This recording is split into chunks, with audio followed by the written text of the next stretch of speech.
देखिए, खड़गे साहब का एक मिशन डिफरेंट है। उनका मिशन ये है कि किसी तरीके मौजूदा सरकार को ब्लेम किया जाए।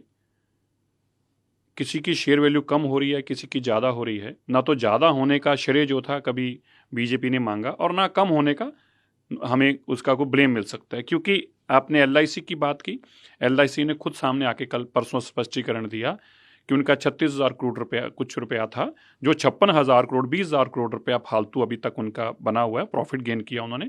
आज भी उनके शेयर की वैल्यू कोई 56,000 करोड़ के आसपास है, विच इज़ ऑलमोस्ट डबल के आसपास है। खड़गे साहब क्या चाहते हैं?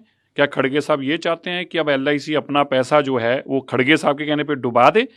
तो ये जो उनकी नौटंकी कर रहे हैं वो ड्रामेबाजी केवल राहुल गांधी के कहने पे कर रहे हैं और ना ही इसका कोई सीरियसनेस उनके इस प्रोसेस में अच्छा होता अगर इस बात की चिंता करते कि जो पिछले दिनों में भारत जोड़ो यात्रा के नाम पर जम्मू कश्मीर में जाके राहुल गांधी कह रहे हैं कि अब 370 वापस लग जाएगी, कानून दोबारा लागू करेंगे। मुझे लगता है कि बजाय ऐसी चीज़ों के ऊपर चर्चा होनी चाहिए।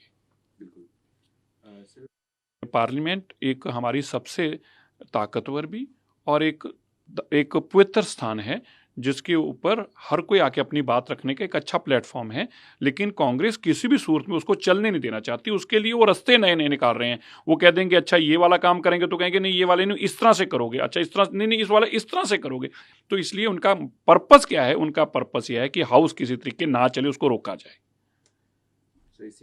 लेफ्ट और कांग्रेस दोनों एक साथ आ रहे हैं, लेकिन कई जगहों पे ऐसे कुछ सीटें ऐसे हैं जहां पे दोनों ही उम्मीदवार एक दूसरे के खिलाफ खड़े हैं।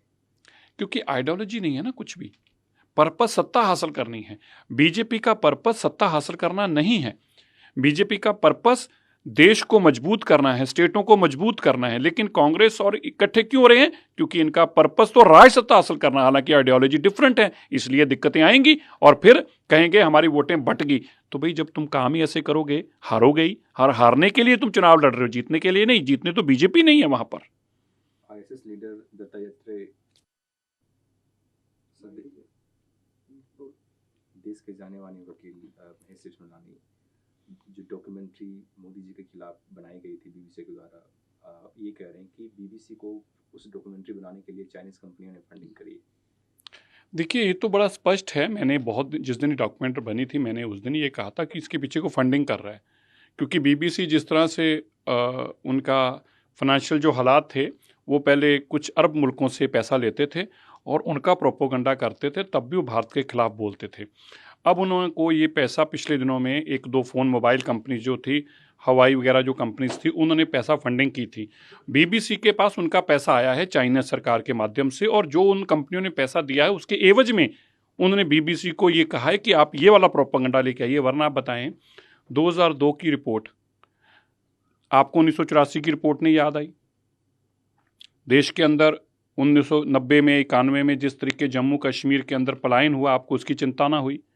और तो और छोड़िए, आप ये भारत के अंदर जिस तरीके से अत्याचार किया इसी बीबीसी के मालिकों ने जो घोरों के थे, आपको उसकी डॉक्यूमेंट्री भी याद नहीं। तो पर्पसली आपने पंजाब देश को बदनाम करने के लिए, देश के प्रधानमंत्री को बदनाम करने के लिए एक एजेंडे के तहत चाइना से पैसे लेके किया है, ये स्पष्ट है।